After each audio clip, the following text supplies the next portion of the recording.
dar un tema bien especial. Creo que no van a haber muchos amenes ni nada de esas cosas, pero lo importante es que al final usted pueda entender lo que el Señor quiere hablar.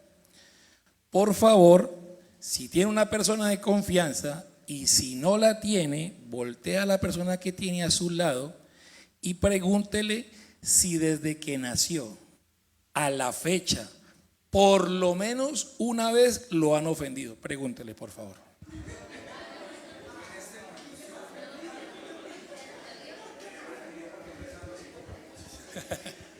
Bueno, el pastor ya manifestó que como no es a los 5 propósitos, él está ofendido ya. No, de verdad, pregúntele. Y me dicen todos si alguna persona de pronto desde que nació a la fecha no ha sido ofendida. ¿Hay alguno de pronto que no haya sido ofendido? También han sido ofendidos, lo que pasa es que no tienen cómo manifestarlo. Porque cuando están en la barriguita y es un niño y deseaban una niña, o es una niña y deseaban un niño, ¿sí han ofendido o no? Y si llora mucho y va creciendo un poquito más y si es muy canzoncito, ¿hay rechazo? ¿Sí o no? Lo que pasa es que no tienen cómo manifestarlo o cómo explicar su ofensa. Bueno, entrando ya en palabras, hoy nuestra enseñanza se llama la ofensa. Y la ofensa, vamos al final a ver que es una trampa de Satanás. Y la ofensa es una pared muy grande que se hace en medio de la comunión. Una persona ofendida no puede servir a Dios. Y si lo hace, pues es una obra muerta. Porque hay muchos pasajes en la Biblia, inclusive para dar la ofrenda, donde se dice que si no te pones en paz con tu hermano, ¿el Señor recibe la ofrenda? El Padre nuestro nos recuerda que así como Él nos perdona, nosotros también debemos perdonar. El Evangelio de nuestro Señor Jesucristo se basa ¿en qué? En el perdón. Y ya que sí está desaparecido el perdón en este tiempo. Estamos en una era donde la ofensa se está levantando un poquito más alto que la Torre de Cali. Bueno, acá, ¿no? Depende en donde estemos, se levanta más a la vista de todos. Con algunos ya he compartido este mensaje, con otros no, pero es palabra de Dios y siempre va a ser bien volverla a escuchar. Bueno, los discípulos del Señor fueron partícipes de muchísimos milagros. Imagínense ustedes ver en este momento una persona que tiene la mano seca, que vuelva y retome vida. Ellos lo vieron a paralíticos andar, vieron muertos resucitar, vieron personas que son maestras o profesionales en el tema del agua, marinos, pescadores que conocían el agua como nosotros conocemos las calles. Que yo me acuerdo una vez que cuando la 26 la cambiaron, ¿se acuerdan que la 26 uno ahí en la octava uno cogía para acá arriba? Yo ya la conocía de memoria porque esa era mi ruta de trabajo. Cuando la cambiaron caí en los huecos, porque yo me lo sabía de aquí para allá, no de allá para acá. Ya uno sabía eso de memoria. Bueno, ellos conocían el mar, pero vieron al Señor calmar las tormentas. O sea, presenciaron todo tipo de milagros. Pero usted puede buscar en la Biblia, en los evangelios, que nunca le pidieron al Señor fe para hacer ese tipo de milagros. Jamás. O hay alguna parte donde dicen, Señor, dame esa fe para hacer los milagros que tú haces. Nunca lo va a encontrar. Jamás lo va a encontrar. Pero entonces no fueron los milagros los que los pusieron a ellos al borde de la duda. Nunca un milagro los puso al borde de la duda. En la segunda parte del ministerio de Jesús, Jesús puntualmente, quiero que notemos algo. Acompáñenme en Lucas capítulo 17, versos del 3 al 5, donde ellos reconocen para qué realmente necesitan fe. Lucas 17, 3 al 5. Mirad, ¿por quién? ¿Por quién? Esta prédica es para el de la izquierda o para el de la derecha. Para cada uno en particular. A mí ya me ha golpeado muchas veces y cada vez que la doy vuelve y me golpea. Entonces esto es de doble filo, ¿no? Mirad por cada uno en particular. Si tu hermano pecare, te ofendiere a ti, repréndele. Si se arrepintiere, pero esta parte de la Biblia no está borrosa en la Biblia de ustedes, ¿o sí? Porque si está borrosa aquí se ve claramente. Perdónale. Esto no es un consejo, mis hermanos. Versículo 4. Y si 7 veces al día, pero qué man tan cansón, pecare contra ti, y 7 veces al día volviere a ti, pero ya otra vez lo mismo, ya te perdoné y seguí en lo mismo, diciendo, me arrepiento. ¿Qué dice? Díganlo. Yo les he dicho, bueno, eso es claro, que cuando Dios dice una vez una cosa es importantísima, ¿no? Pero cuando la dice 2 veces es sumamente importante. La palabra perdónale ya aparece 2 veces. Versículo 5, 4. Detallen aquí el versículo. Dijeron los apóstoles al Señor, aumentanos la fe.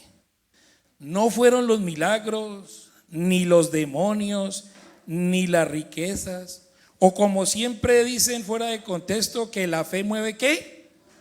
No, eso no es real. La Biblia enseña que se necesita más fe para perdonar que para dar milagros.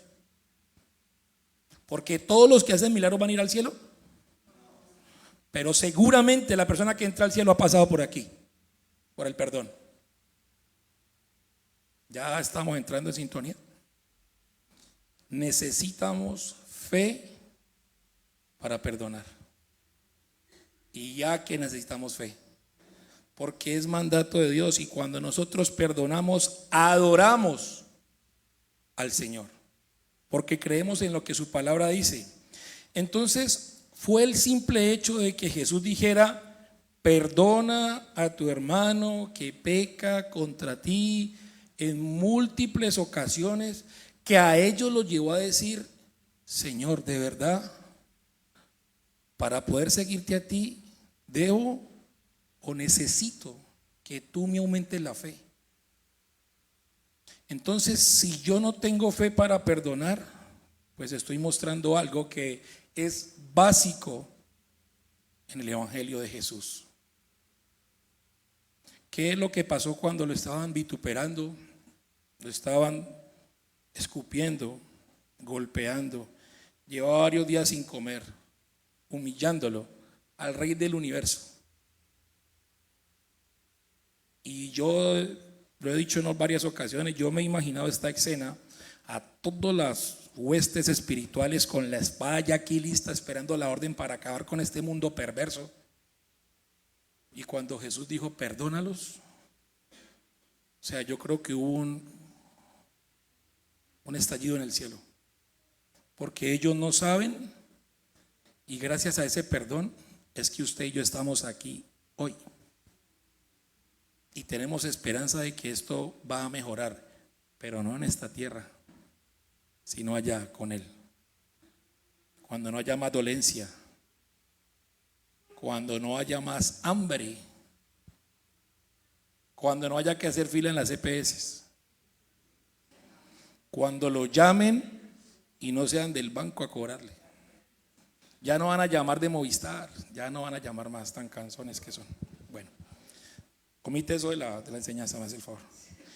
Entonces, ya entrando aquí en materia, ¿creen ustedes que esta palabra de perdónalos o de ofensa era más notorio en el tiempo de Jesús o en este tiempo? ¿Qué creen ustedes? Yo creo que es mucho más ahora, porque tú antes ofendías a una persona y si esa persona cambió de ciudad no pasa nada. Ahora tenemos redes sociales que llegan ya con la tecnología de Elon Musk a la parte más remota del mundo, ya internet. O sea que si hay cavernícolas aún, ellos también están viendo lo que estás poniendo y con el fin que lo estás poniendo para desbaratar, destruir o ofender. Entonces nuestro tiempo ahorita es más real, es más notorio. Usted quiere colocar algo en contra de alguien, coloque su estado de WhatsApp. Que uno mira su estado de WhatsApp y se da cuenta cómo está la vida de la gente. Cuando usted mira, le quieren tirar pullas al papá del niño, ¡pum! Estado de WhatsApp o Facebook. Bueno, hay otras que yo no entro porque es que ya pierde uno mucho tiempo. Pero cuando hay veces entro, miro que sin necesidad de conocer la persona ya me doy cuenta más o menos cómo va haciendo el tema, porque con todo lo que pone, y es una tiradera, eso parece reggaetón ese Facebook, eso es, de verdad es una cosa que usted detalla y eso es, bueno, y todos creen tener la razón, ¿no? Dueños de la verdad absoluta, los de acá, los de acá, los de allá y los de atrás. Y resulta que estamos en el tiempo que nuestro Señor Jesucristo dijo que era justo antes de su venida. Bueno, ¿ustedes lo creen o no lo creen? Yo estoy totalmente seguro. Y si usted lo cree, pues esta enseñanza es para usted. Nuestro Señor Jesucristo dijo puntualmente que nosotros reconoceríamos la temporada, pero no sabríamos ni el día ni la hora. La temporada es clarita. Jesús explicó muchas cosas que sucederían antes de su regreso. Vamos a Mateo 24:10.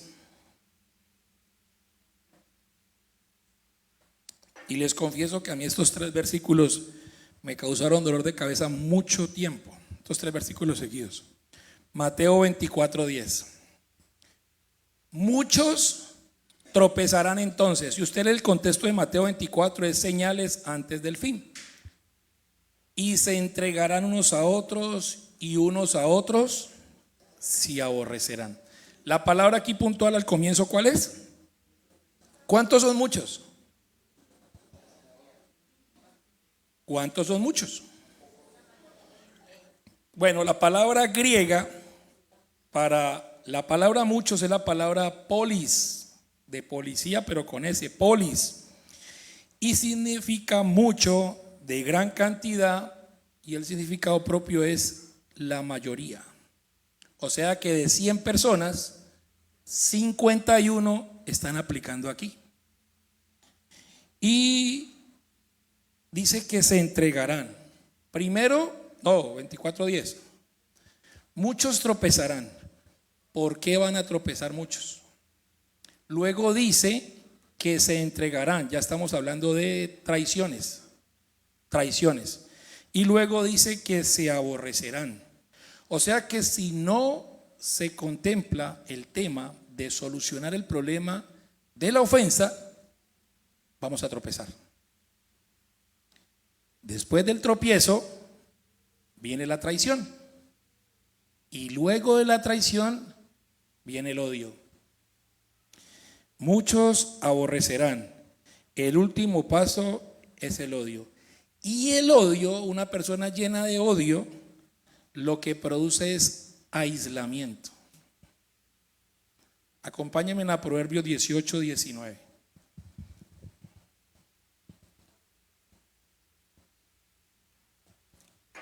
Cuando una persona no ha solucionado el problema, lo primero que hacen es hacer curso de Cuzumbo solos. Proverbios 18:19. El hermano ofendido es más tenaz que una ciudad fuerte, y las contiendas de los hermanos son como cerrojos de alcázar. Yo lo tengo aquí escrito en la Nueva Traducción Viviente. Dice así: un amigo ofendido es más difícil de recuperar que una ciudad fortificada.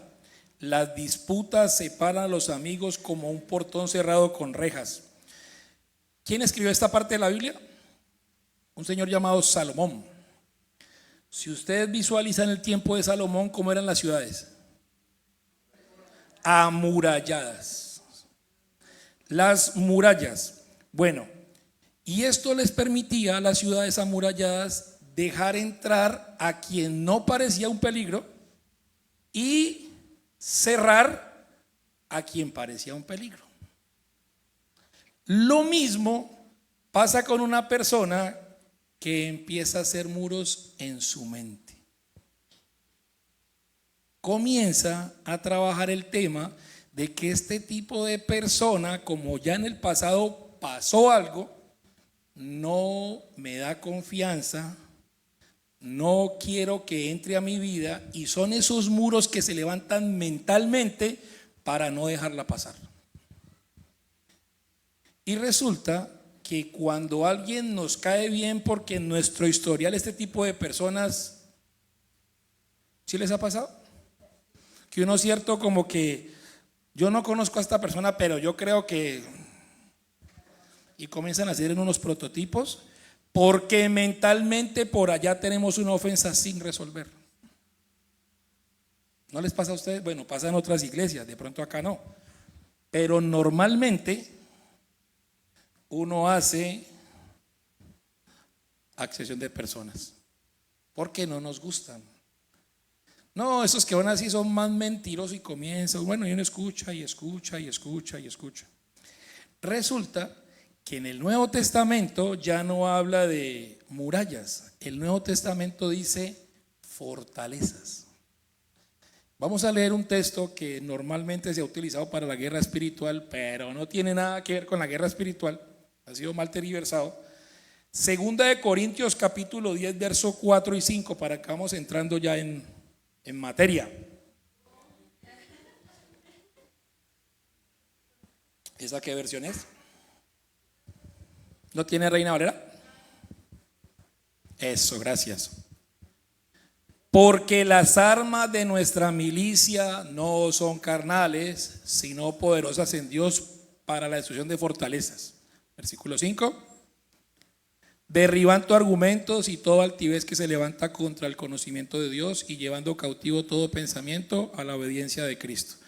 Parémonos otra en el versículo 4, porfa. Porque las armas, la palabra armas es una palabra griega que lleva una traducción que dice pensamientos, ideas, estrategias, planes, proyectos. Eso es un arma.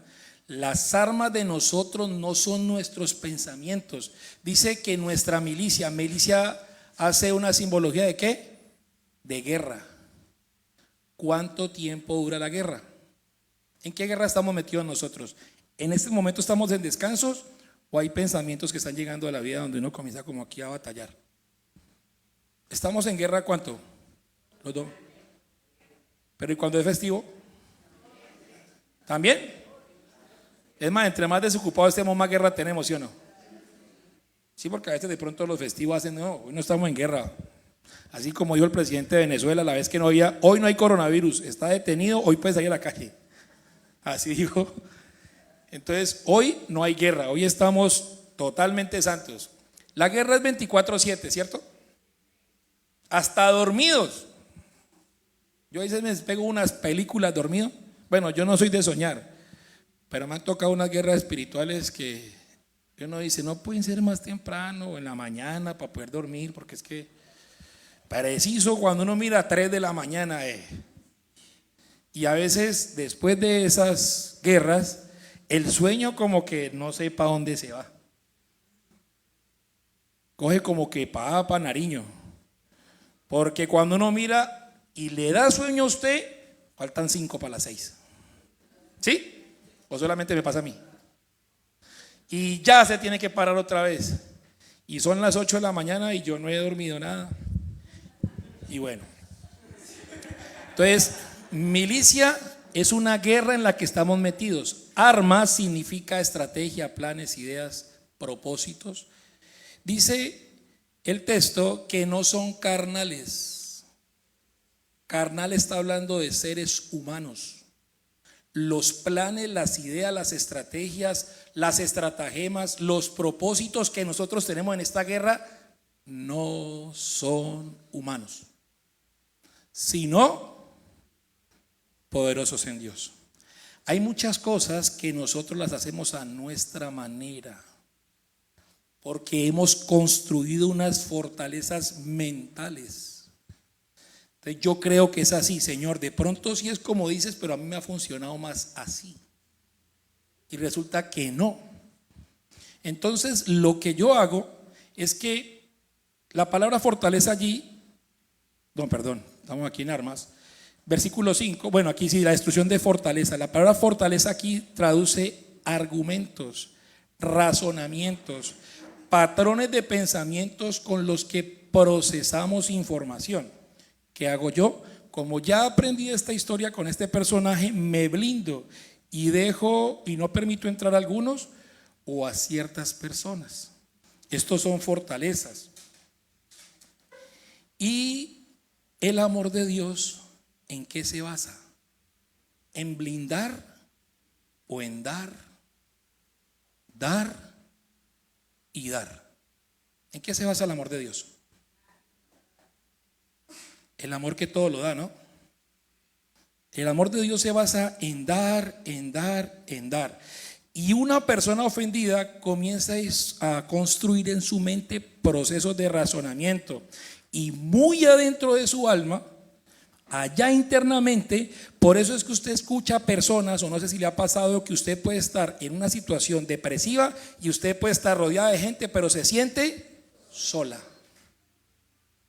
Puede estar aquí en comunidad y sentirse solo, porque esas fortalezas están allí. Usted está viviendo su momento en sus argumentos, en sus propósitos, en sus planes.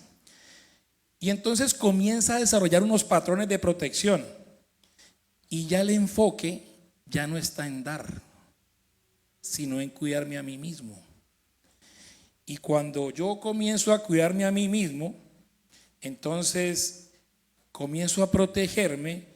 Y esto pues obviamente es almático, esto no está aquí en nuestro ser, no está en la parte interna, nuestro hombre exterior. Y el punto es que si esto no se soluciona, esto se va agravando y ya nos vemos serios candidatos a la traición.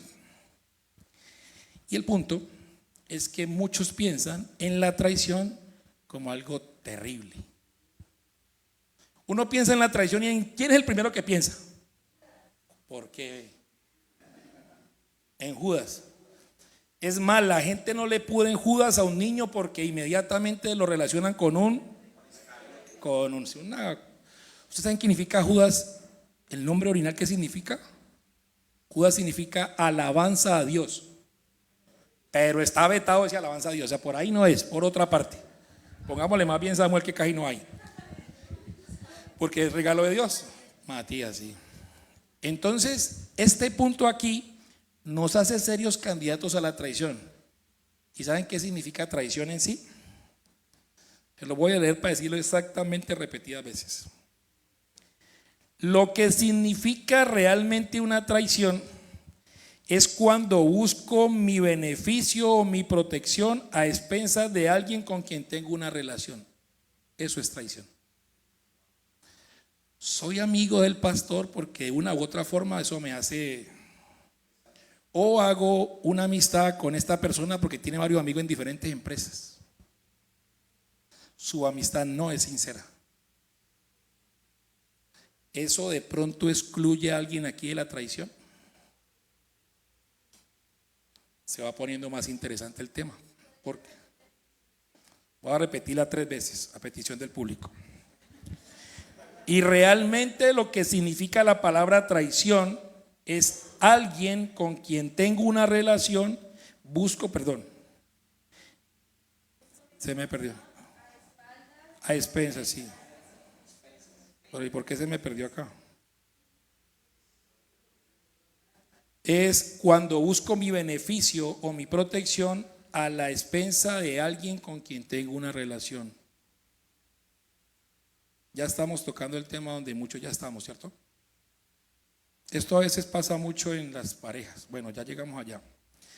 Y resulta que la traición, con toda honestidad, es el máximo abandono en una relación.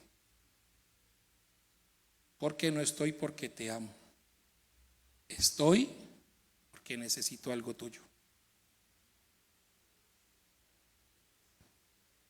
Y lo que pasa en una traición es que el amor de muchos se va a enfriar, que ya es un texto que vamos a ver a continuación. ¿Y por qué? Porque no lo estamos dando, por las fortalezas creadas. Un ejemplo muy básico es el pueblo de Israel. En Israel existen dos mares. Está el mar de Galilea y está el mar Muerto. El mar de Galilea recibe agua del norte de Cesarea de Filipo y ella, así como llega, libremente pasa. A su vez, desprende unos brazos que los da ya al río donde se bautizó Jesús, se me olvidó el nombre, al Jordán, gracias pastor. Y el Jordán alimenta al mar Muerto. El mar Muerto también recibe agua del norte de Cesarea de Filipo. Y lo que recibe no lo da. Entonces el mar Muerto y el mar de Galilea, ¿cuál es la función? ¿El mar de Galilea produce vida? Sí, porque lo que recibe lo da. El mar Muerto recibe y se queda con él. Todo lo que produce es ¿qué? Muerte.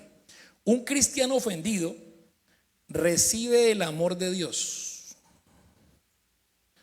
baja por medio del Espíritu Santo, pero como yo construí mis muros, mis fortalezas, mis murallas, para que no me dañen más, pues resulta que ya me protejo y ese amor, que se figura el amor con lo caliente, con el fuego, pues se empieza a enfriar. ¿Y por qué ocurre esta cosa? ¿Por qué se enfría? Porque este enfoque ya no está en el dar, está en el yo. Y hemos visto en repetidas ocasiones, en la semana, los domingos, que el yo mío ¿en dónde debe estar? Según Gálatas 2:20. Entonces ese yo está vivito y coleando allí firme, sin dar el brazo a torcer. Y como no da el brazo a torcer, esto nos hace un verdadero candidato a la traición, porque ya estamos ofendidos. Como hay una ofensa por allá, yo me blindo con esta amistad, entonces voy a mirar si esta persona es de fiar o no. Y comienzo porque ya tengo un esquema de cómo. Inclusive conozco personas que tienen el escrito de cómo una persona tiene que ser para acercarse a sus vidas, porque han sufrido mucho en la vida. Y resulta que la traición ya es el máximo abandono en una relación, y si esto no se repara, te lleva al odio o a aborrecer. Muchos se traicionarán, muchos se entregarán los unos de los otros y se terminarán ¿qué? Hay un patrón allí que se repite y comienza con acá una ofensa, una traición, y luego pasa el odio. El punto es que aquí muchos asocian el odio con sentimiento crudamente horrible. ¿Qué es odio? Para ustedes, ¿qué es odio? ¿Sentir escozor cuando veo a una persona? Sí, la gran mayoría asocia el odio así. Entonces yo nunca he sentido odio. ¿Por qué? Porque yo nunca he sentido nada malo por nadie. Y resulta que esto es falso. Dice la escritura que engañoso y las emociones son ¿qué? Engañosas. Y más que todas las cosas que usted pueda ver. ¿Han leído la historia de Absalón, el hijo de David? Bueno, él tenía un hermano. ¿Cómo se llama el hermano? Amnón. Para los que no tienen hijos todavía y tienen dos nombres, Absalón o Amnón. En segunda de Samuel, pues no lo vamos a buscar, haciendo un breve resumen, Absalón odiaba a muerte a su hermano Amnón, Pero si usted lee con detalle toda segunda de Samuel, nunca hubo una mala palabra de parte de Absalón. Jamás. Porque ¿dónde estaba el odio? Allá en el alma. Bueno, lo que se conoce como el corazón, sobre toda cosa guardada.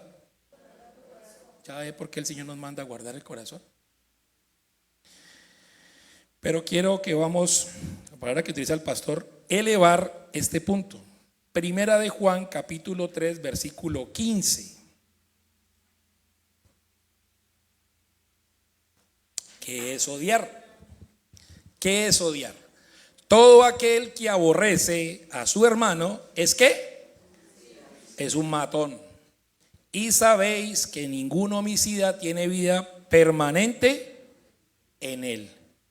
La palabra aborrecer aquí es una palabra griega que traduce o se escribe como miseo, M-I-S-E-O, miseo, y significa, párenle olas, amar menos, vacío, sin amor. O sea que en otras palabras, cuando una persona odia, no necesariamente tiene que estar enojado, porque si nos vamos a la realidad, usted a veces está ofendido con alguien y aún así le sirve. Bueno, los que somos papás entendemos eso, ¿cierto? Que uno a veces quisiera como acabarlos, pero no por eso los está odiando. Sigue sirviendo. No, se fue, salió. Por eso lo dije, porque no escuchaba. No, pasa en las parejas, usted a veces está enojado, pero aún así el amor es más grande. O sea que el odio no tiene nada que ver con las emociones que nosotros sintamos. Podemos estar enojados y amar. El odio no tiene que ver con emociones necesariamente. Otros, lo que significa también la palabra miseo o aborrecer en este caso, póngame en atención, que no le queda nada de amor para esa persona. Usted decidió bloquearla. Y como está bloqueada, ya no siente amor. Y quiero ser enfático con el texto que dice que no hay vida eterna en una persona que siente este tipo de cosas. El que aborrece a su hermano es homicida. Y sabéis que ningún homicida tiene vida eterna permanente en él. Vamos a Mateo 24:11. Mateo 24:11. Mateo 24:11. No, pero está Sarita. Bueno, ya está. Vuelve otra vez y juega. ¿Qué es lo que le decía? Que a mí estos tres versículos, Mateo 24, 10, 11 y 12, me martirizaron la cabeza mucho tiempo. Por esta, otra vez comienza la palabra. Y muchos falsos profetas se levantarán y engañarán a muchos. Después de una ofensa masiva, traición de las ofensas y odio como resultado de la ofensa, engañarán ¿a cuántos? La misma palabra polis, la misma, la mitad más uno. ¿Quiénes son los muchos que van a ser engañados? Los muchos ofendidos. Porque levantó sus muros, no entiende, no quiere entender. Ahora, ¿cómo llama Jesús a un falso profeta? Para que entremos en materia también. Mateo 7:15. ¿Qué es un falso profeta para Jesús? Y para que se den cuenta que esto es más real que guardaos de los falsos profetas que vienen a vosotros con vestidos de ovejas, pero por dentro son robos rapaces. Miren, normalmente todo el mundo busca al falso profeta ¿en dónde? Aquí donde estoy parado yo. Y están esperando. Pero si ustedes detallan bien que en muchas ocasiones he dicho que la bendición, la gran mayoría está en la gramática. El texto dice que están vestidos como ovejas, no pastores. O sea que los falsos profetas están allá, no acá, que es donde siempre lo estamos buscando.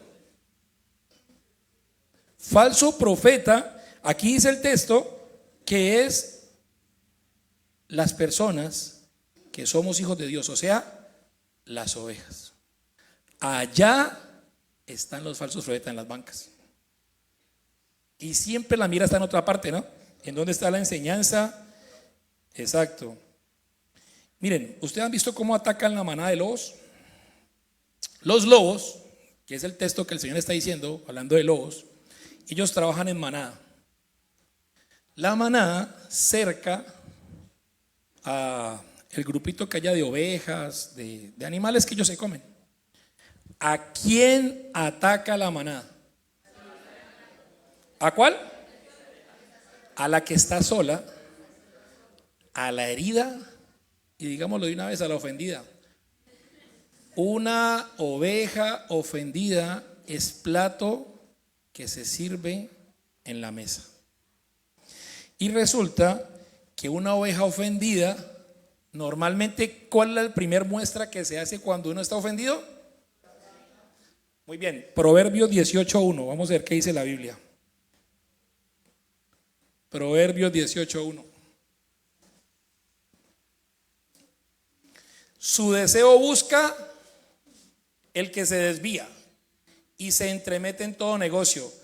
Yo, cuando he sido comprado, redimido por la sangre de Jesús, yo hago mi propio deseo. Yo ya no vivo para mí, ¿cierto? Se lo voy a leer en la versión Las Américas. El que vive aislado busca su propio deseo, contra todo consejo se encoleriza. O sea que el problema es que el aislamiento no es, el aislamiento se hace en el alma. Yo decido, sin importar lo que Dios piense. Entonces, esos patrones de conducta, esos patrones de racionamiento, y puedo ser parte del comité, puedo ser parte de la alabanza, puedo ser parte de la EFI, puedo ser parte del protocolo de los niños, puedo ser parte de las sillas, de los que venden las empanadas, los que están aislados allá vendiendo la ropa. No, ellos no están aislados, se tienen que aislar porque pues, es una orden. Y literalmente puedo ser blanco de los lobos. Porque cuando hay esos corrillos, ese chismerío a veces en las casas, que en vez de estar predicando el evangelio estamos participando de cosas que no convienen y que Dios no nos ha mandado. Somos parte de los lobos que dañan las ovejas. Ahora leamos Mateo 24:12.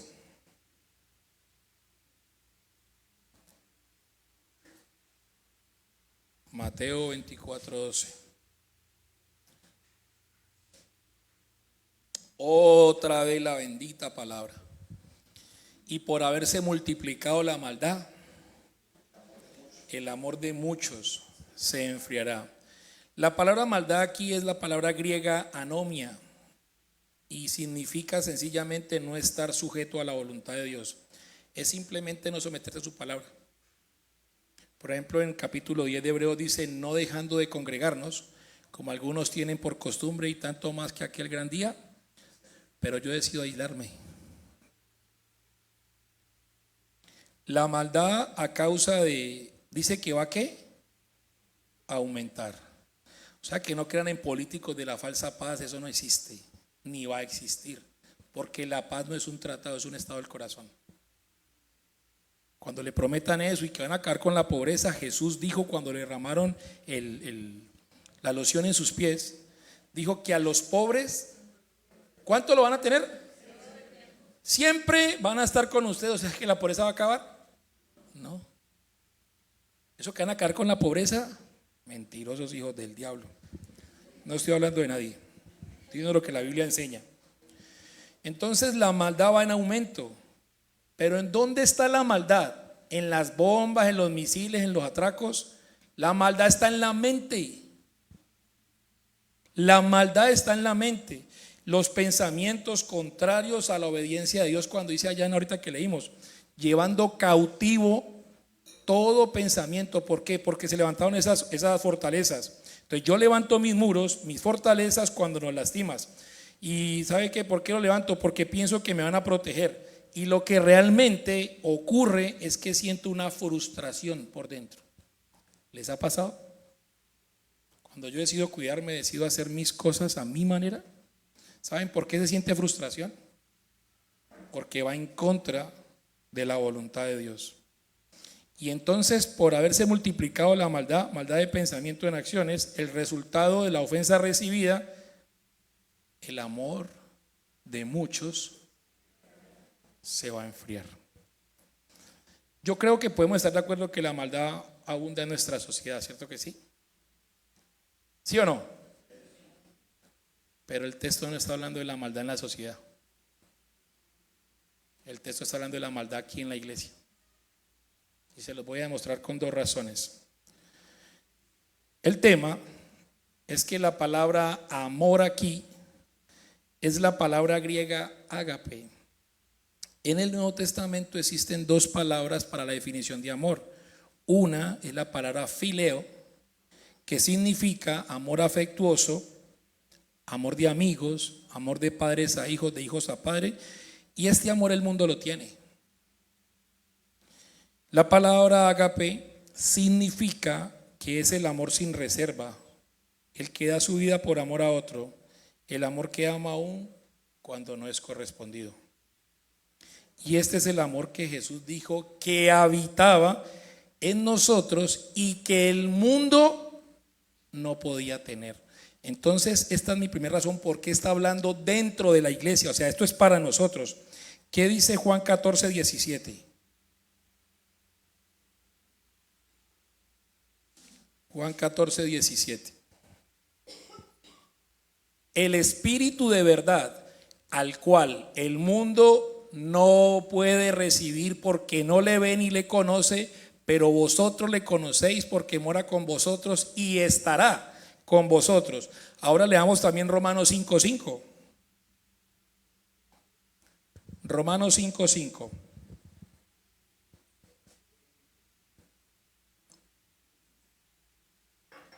Romanos 5. Bueno.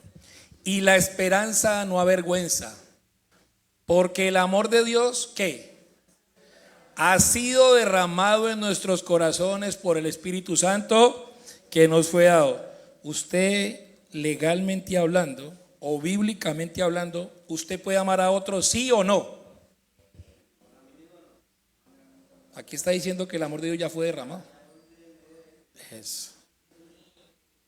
El amor de Dios, entonces sí podemos amar, porque ya fue. El Señor ya lo depositó en nosotros y si usted lo tiene, yo creo que Él se merece un aplauso.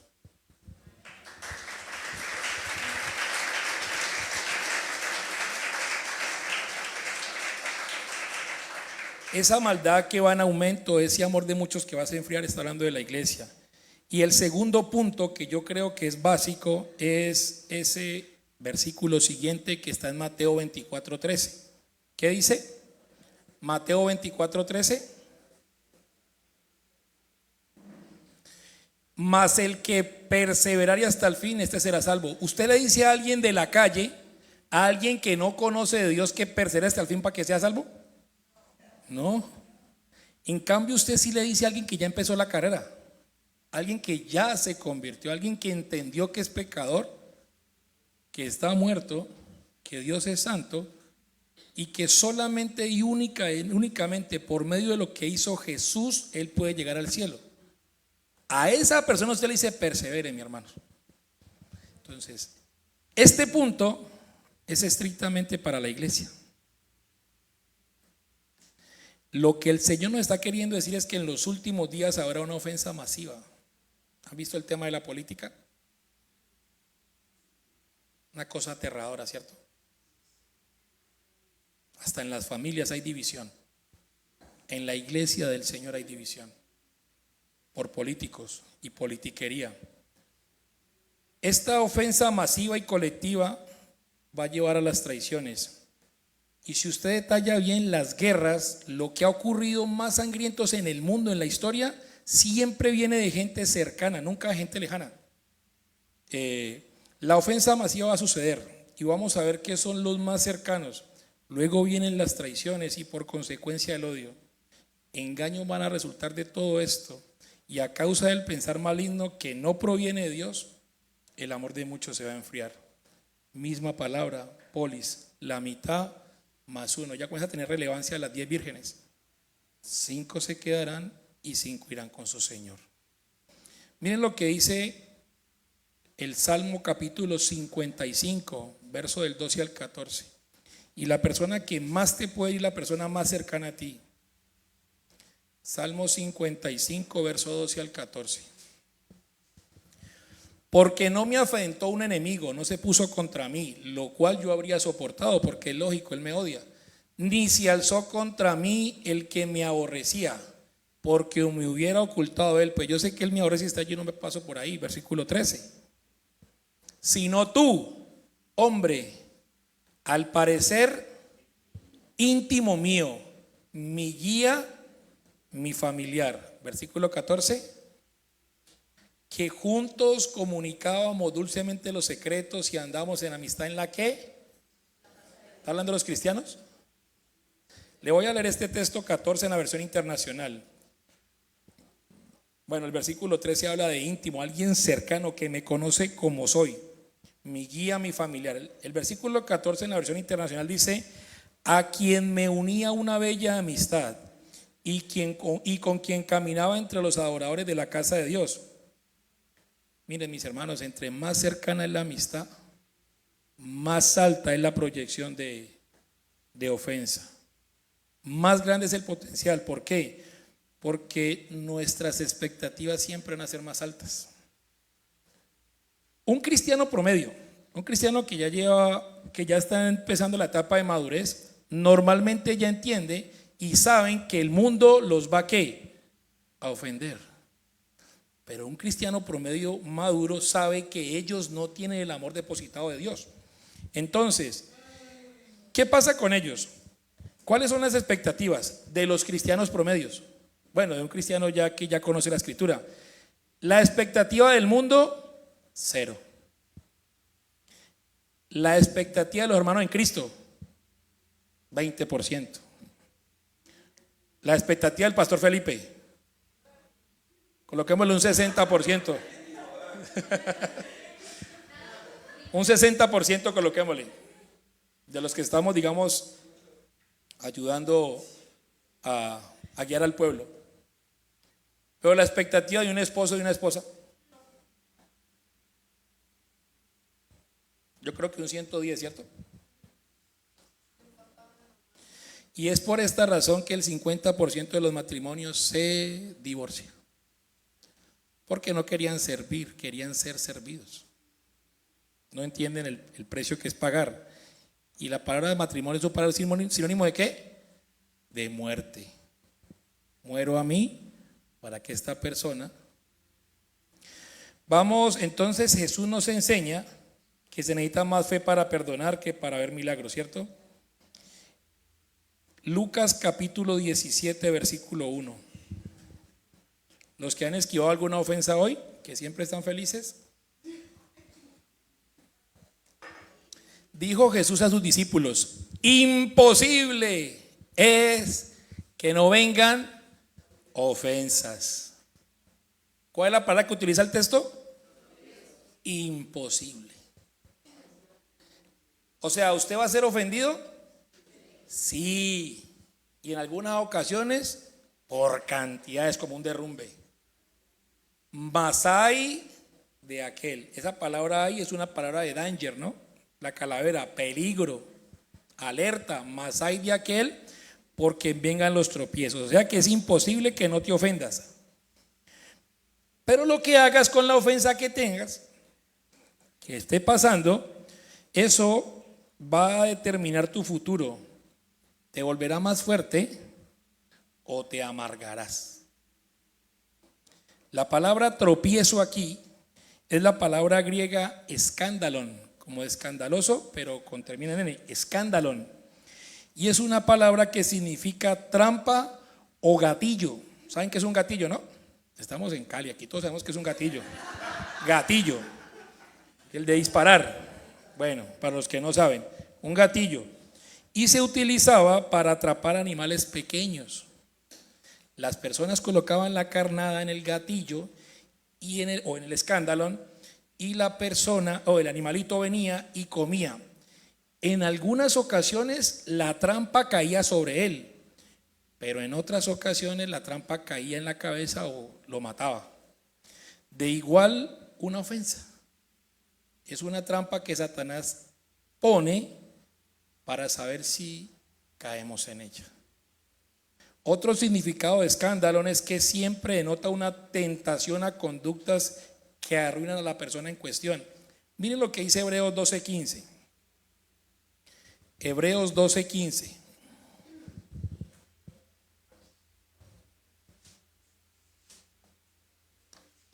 Otra vez no, mirad bien.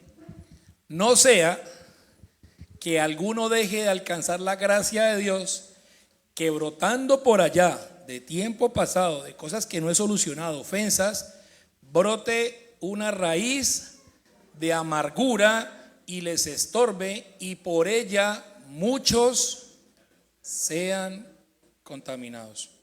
Una ofensa sin resolver, candidato a la traición, y esto nos lleva, si no se soluciona, al odio. Entonces, el punto es que la gran mayoría de personas no se dan cuenta que están ofendidas.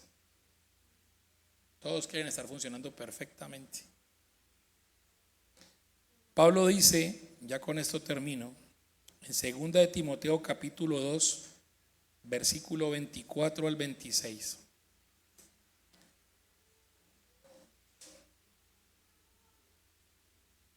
Porque el siervo del Señor no debe ser contencioso, sino amable para con todos, apto para enseñar, sufrido, no sé solamente en el rostro o en todo, sufrido.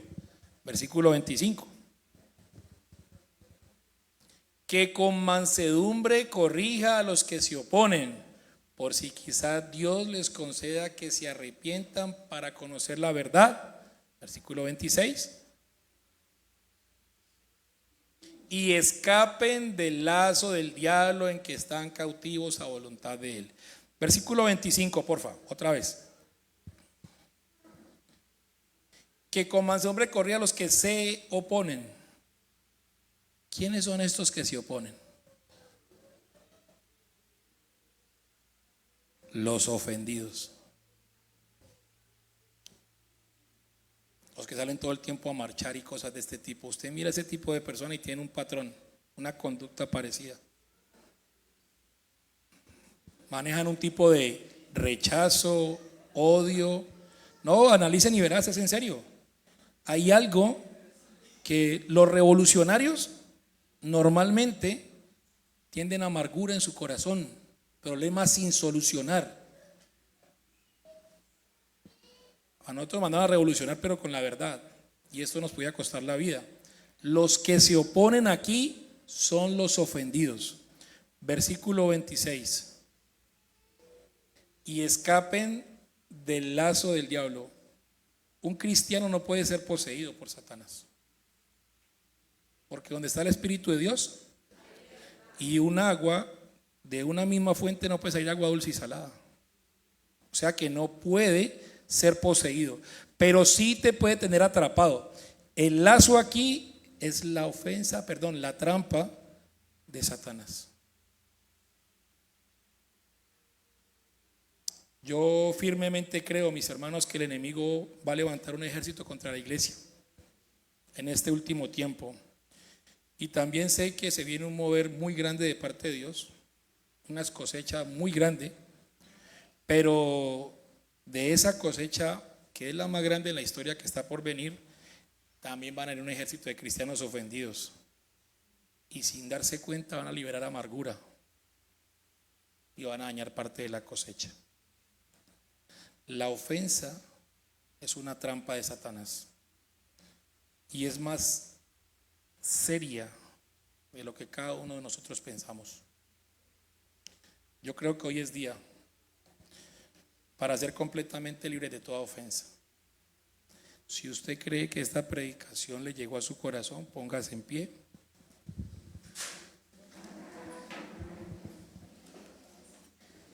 Póngase, no pierda el momento, no pierda el momento. Órele al Señor. Cada uno sabe en particular cuál es el motivo de la ofensa, cuál es el motivo de la amargura, cuál es el motivo de la traición. Y créame que una persona ofendida va a obstaculizar la comunión en la iglesia. La va a obstaculizar. Entonces, por favor, concéntrese cada uno allí, usted con el Señor solamente. Póngase a cuentas con Él. El Señor no quiere que nosotros pequemos, porque ese es su deseo. Hijitos, estas cosas os escribo para que no pequen. Pero como sabemos que estamos en esta carne activa, pero si alguno peca, abogado tenemos para con el Padre. Yo no sé el problema de cada uno, yo sé mi problema. Cada uno pide al Señor. Y el deseo de nuestro corazón es que Él, solamente Él sea nuestra plenitud, que nada estorbe ese mover suyo, que no contristemos en nada al Espíritu Santo, que esas ofensas sean saliendo. La Biblia dice que conoceremos la verdad y la verdad nos hará libres. Bendito Dios, aquí está tu iglesia, Señor. Tu palabra ha sido expuesta. Yo te pido, Señor, que hagas tu propósito, que no, Señor, permitas que vuelva a ti vacía, sino que remueve allí en nuestro interior, Señor. Cualquier oscuridad, Señor, sea disipada con la luz de tu palabra, Señor. Padre, deseamos de todo corazón, Señor, que tú seas nuestra plenitud, Señor, que nada estorbe, amado Rey.